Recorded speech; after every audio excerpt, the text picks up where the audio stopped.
This tutorial was brought to you thanks to the supporters on the screen. Check out TAPgiles.com to find more Dreams resources, donate to support my work, or engage my services to get private instruction or help on a project one-on-one. In the previous tutorials, linked to the description, we made a way of storing a word, displaying it, and changing the letters. Now let's finish the puzzle mechanic. So we've got logic to display the current word, the current set of letters that we have stored in here, and because this is a variable, you can just turn on persist in dream, and now that will be remembered if the player goes away and comes back. And we're able to go left and right and go up and down to adjust these characters, and all that is still stored in that variable. So the next part is to be able to check this variable and see if it's the correct value. So in the game lock, you press triangle to enter the word that you've typed in and to check it to see if it's the correct answer. So I'll do the same here. So we've got this receiver here which overlaps onto this chip, so we can just talk to this chip through word that comes out of here. So we can tell it a special action that we want to take. So normally it's just sending 0 because we're not doing anything. We're going to say if we are sending a 1, then we want it to check to see if it's the correct answer. So first let's just make a correct answer. And to figure out the actual word, the value for a particular word, you can just use a calculator or something to kind of group these calculations and add them all up. But it's not too complicated a process. I'll just generate a word. So TAPG is 334340. And we can just test that by wiring that straight in and playing time, and it spelled it out. Yay! Cool. So we want to just compare this value to that value. So let's have a calculator.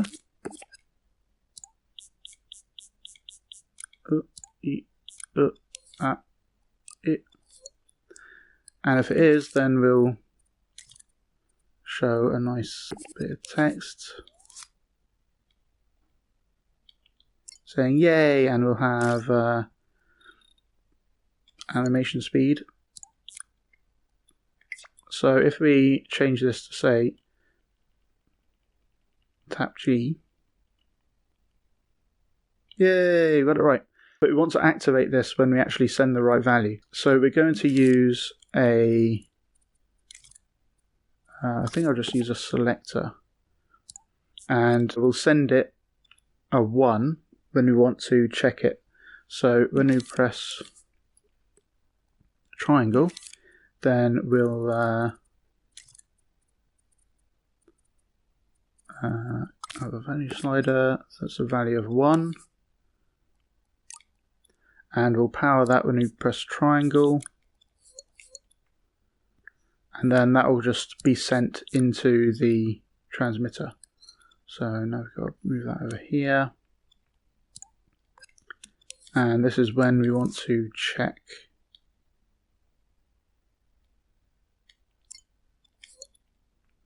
cool. We press triangle, it's sending a 1. So we'll just wire this into the selector, because we'll have multiple different kind of modes, special actions. We'll have check be 1, and nothing, no event is happening will be 0, and then reset will be 2. And you can actually use numbers like that in with a selector. So we have 3 different states, and if I just get a slider, if you wire this into active ports, we're telling it which port to be active, and it goes 0, 1, 2, going down like that. So if we give it a 1, then it's going to be on port B.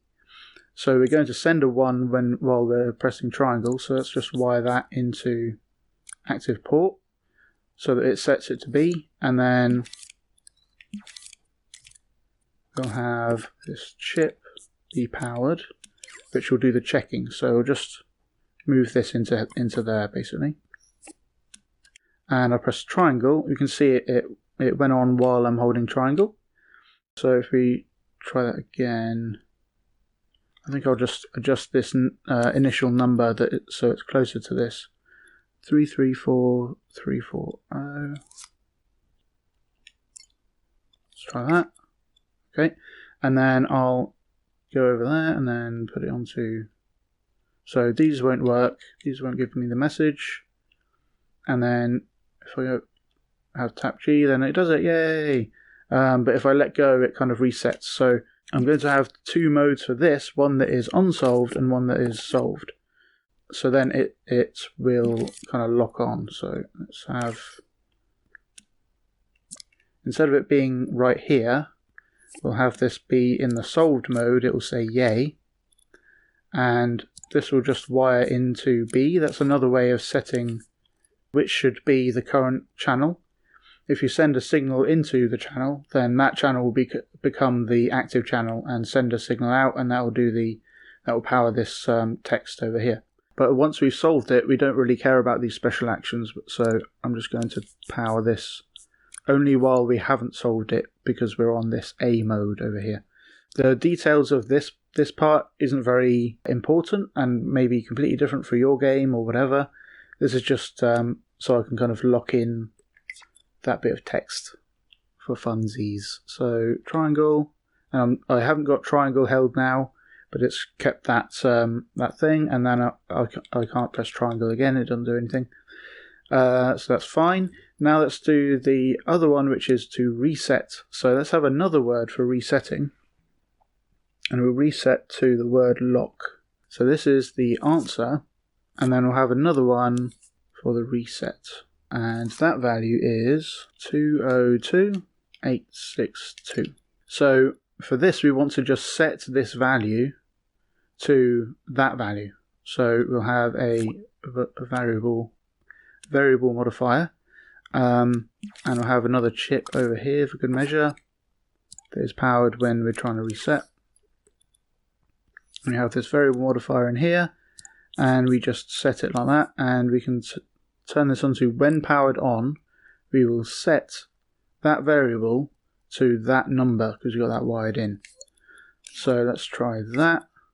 So you can change it around and stuff, and then we need to actually send the signal to actually do that reset. So let's do that on square.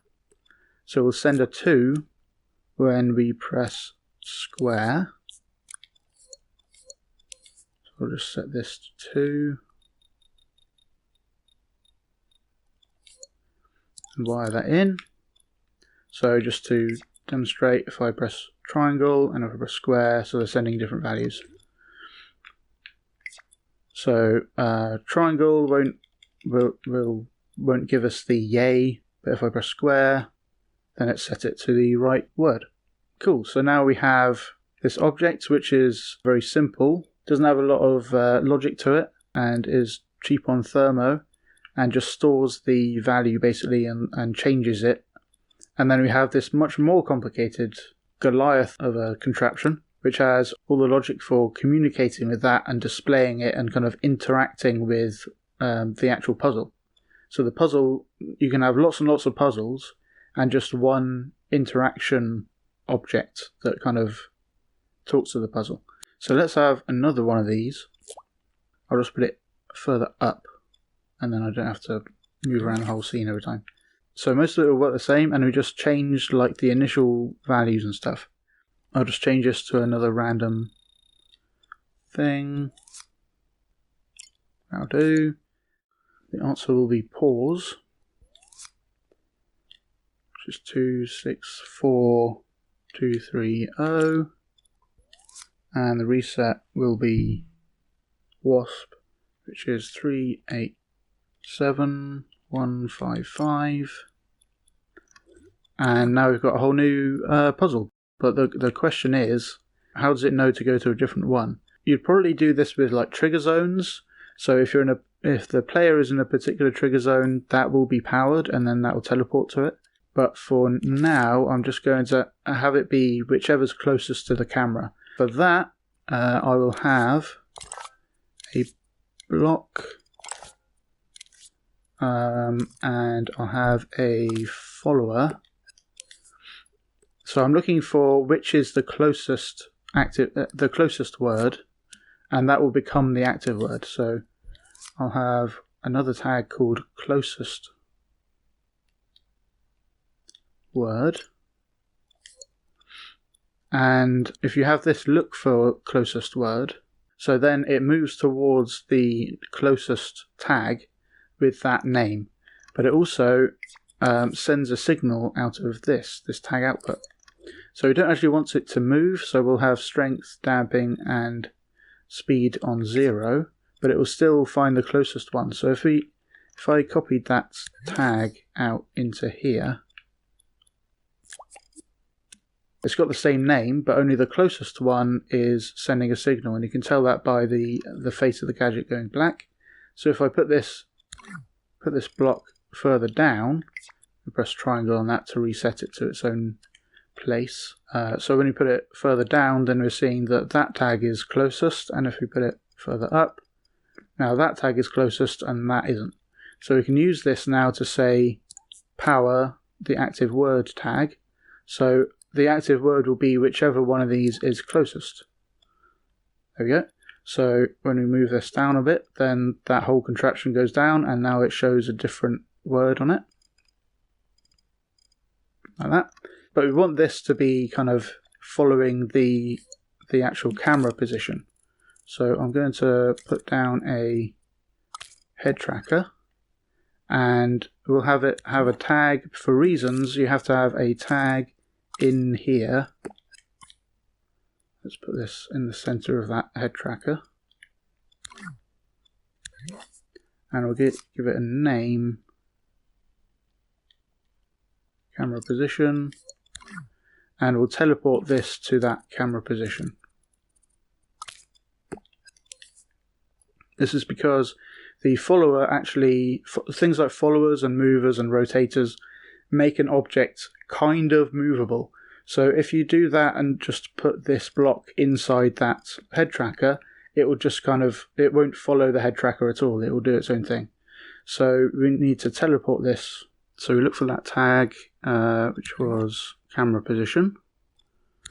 And now that will stick to wherever the camera is. So if we actually go to test mode, then you can see the block following us like that.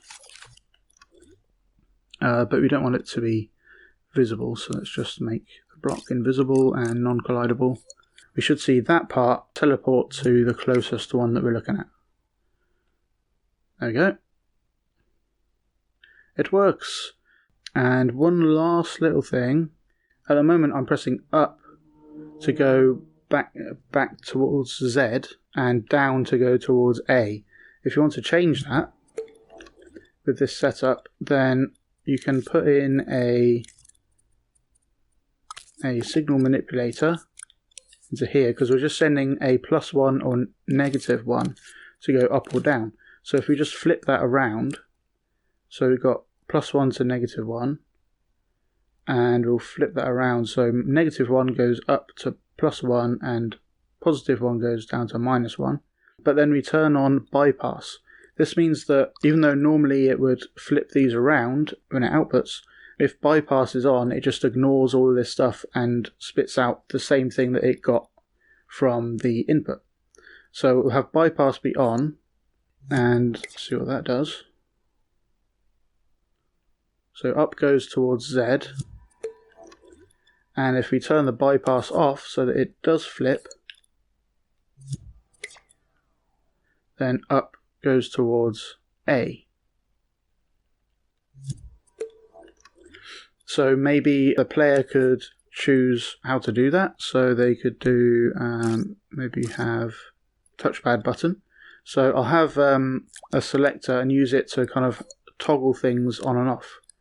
So I'll have a keyframe that turns bypass, or normally bypass will be on, and I'll have a keyframe that turns it off. And that will be powered by the selector B mode, but normally it will default to the A mode. So when you push the touchpad, then we'll go to next output for playtime. I'll push it once and it goes to B. Push it again and it will wrap around to A because there's no more channels that it's allowed. So that's just kind of toggling it on and off. and that will change how that interacts. So that might be a player preference type of thing for your game. So up goes towards Z, and then if I press touchpad, up goes back towards A. Thanks for watching. I hope you learned something new. Go to patreon.com/TAPgiles to get 5 hours of tutorials early for $3. Here's a preview of what you can learn if you choose to become a supporter.